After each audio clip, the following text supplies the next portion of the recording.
वृंदावन के एक महान संत थे। वे एक आश्रम में रहते थे जहां शांति और भक्ति का वातावरण था।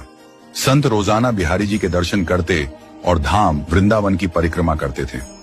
एक दिन संत जी को परिक्रमा करते समय एक तोता जमीन पर पड़ा हुआ मिला।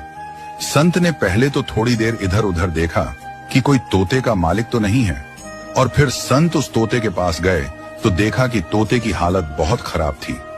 वह जल्दी जल्दी सांसें ले रहा था। संत जी ने जल्दी से तोते को पानी पिलाया और उस तोते को अपने आश्रम पर ले आए। तोते को थोड़ा खाने को दिया और आराम करने के लिए अंदर कुटिया में सुला दिया। संत जी ने उस तोते की बहुत देखभाल की और 2 दिन बाद तोता एकदम सही हो गया। संत जी ने उस तोते का नाम मिट्ठू रखा। तोता बहुत हरा भरा, चंचल और बुद्धिमान था।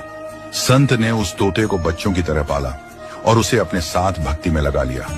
संत जी ने उसे गीता के श्लोक भी सिखाए थे। प्रतिदिन तोता प्रातःकाल उठकर मधुर स्वर में भगवत गीता के श्लोक गाता। कर्मण्येवाधिकारस्ते मां फलेषु कदाचन। आश्रम में जो भी आता वह तोते की यह दिव्य वाणी सुनकर अभिभूत हो जाता। लोग कहते, बाबा आपने तो तोते को भी ज्ञानी बना दिया। संत मुस्कुराते और कहते, भक्ति किसी भी रूप में आ सकती है। यदि भाव शुद्ध हो तो पक्षी भी भगवान का नाम ले सकते हैं। परंतु एक दिन आकाश में घनघोर बादल छा गए। वातावरण में अजीब बेचैनी थी। उसी दिन एक बिल्ली दबे पांव आई और अचानक तोते पर झपट पड़ी। तोता चीखते हुए टाय टाय करता हुआ बिल्ली की पकड़ में आ गया और अंतर्धान हो गया। अब संत मौन हो गए। वे कुछ न कहते न खाते, बस एक तक देखते रहते। लोगों ने देखा कि जो बाबा सदा मुस्कुराते रहते थे वे आज गहरे चिंतन में डूबे हैं। लोगों ने कहा, बाबा क्यों दुखी हो रहे हैं? हम दूसरा तोता ला देंगे और उससे भी गीता के श्लोक रटवा देंगे।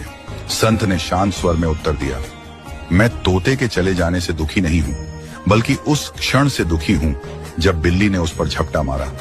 उसने कोई श्लोक नहीं कहा, केवल टाय टाय किया। मैं सोच में हूं, मैंने भी जीवन भर भगवत गीता पढ़ी है, पर जिस क्षण यमराज मुझ पर झपटेंगे, क्या मेरे मुख से भी कर्मण्येवाधिकारस्ते निकलेगा या केवल डर और भ्रम से टाय टाय ही निकलेगा? इसलिए ही तो महापुरुष कहते हैं, ज्ञान और भक्ति को इतना भीतर तक उतारो कि वह केवल जुबान की नहीं बल्कि आत्मा की गूंज बन जाए, ताकि संकट के समय भी वही मुख से निकले जो ईश्वर की ओर ले जाए, न कि भय की ओर। सच्चा ज्ञान वही है जो कठिन समय में भी तुम्हारा साथ न छोड़े, और सच्ची भक्ति वही है जो मृत्यु के क्षण में भी तुम्हें ईश्वर का स्मरण कर